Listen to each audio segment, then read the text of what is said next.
What's up you guys? It's Taylor here with Virginia Water Gardens, and today I am with our maintenance guy Michael, and we're gonna be netting a customer's pond today. So I kind of want to show you guys the process of how we net the ponds and basically the maintenance that we do during the fall time. So let's get to it.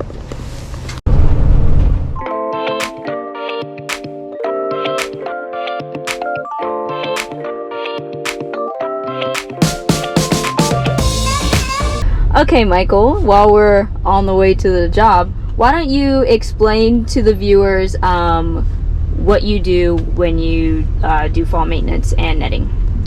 So maintenance is, of course, something that's very needed on a variety of ponds. Some, depending on the person, if the customer is able to go out there and take care of the pond or not, that will determine how much maintenance they need and what is also needed, depending on the size of the pond as well. Larger ponds tend to need more maintenance than smaller ponds.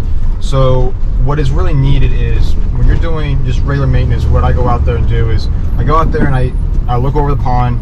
The first thing I do is I usually go in the skimmer, if there's a skimmer, and I'll pull the lid off there and I'll check for any debris. I'll close the hatch so the water will drain out of the skimmer, pull the basket out and dump the leaves into a bucket, and then I'll pull the filter out, and then of course I'll undo the tab so the water can still flow. And so then of course I'll clean that stuff up and put that back in there, so that'll be able to flow right. If it's an intake bay, I'll just go there and start picking all the debris out of the intake bay, whether it's algae, if it's leaves, twigs, stuff like that. Leftover food, uneaten food, just pick all that stuff by hand and throw that into a bucket.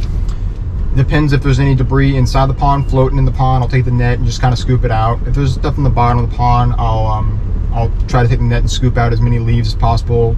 Fall maintenance, you definitely want to go in there and get as many leaves out as possible. It makes it a lot easier for the springtime if you're doing a clean out or anything like that, because those leaves will decompose after a few months and they'll just turn into muck.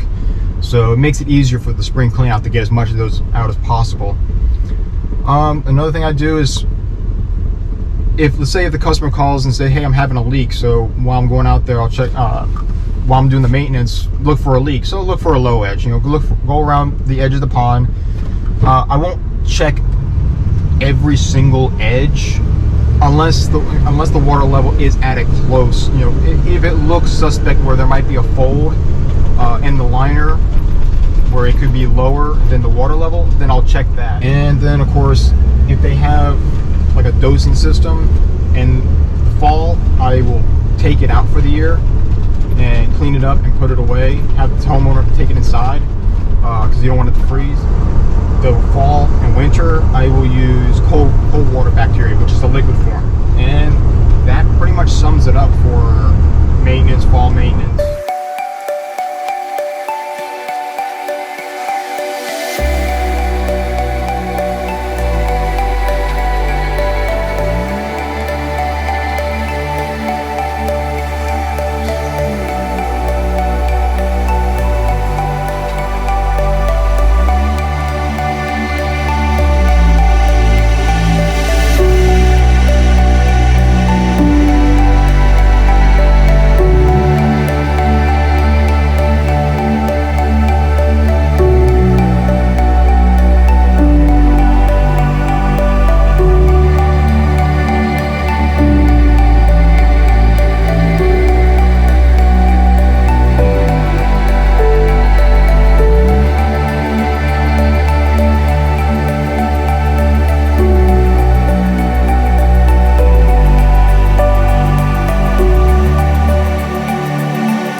So here Michael is demonstrating how to properly seam 2 pieces of netting together.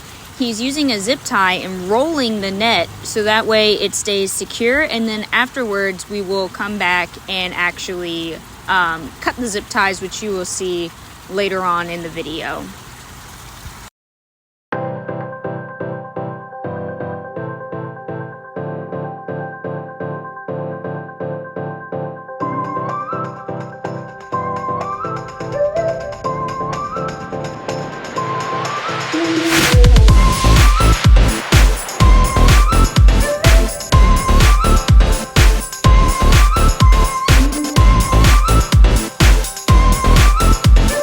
So that's all I got for you guys. I hope that this video helped educate some of you on the importance of fall maintenance and netting for your pond in the fall season, how it can really help you out in the springtime when it comes to spring clean outs, and it's not also good for, you know, the springtime, but it's also good to not have all those leaves hanging out in the bottom of your pond.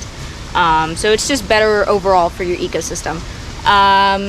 I really enjoyed making this. I hope you guys really enjoyed it. Thanks for tuning in, and have a good one.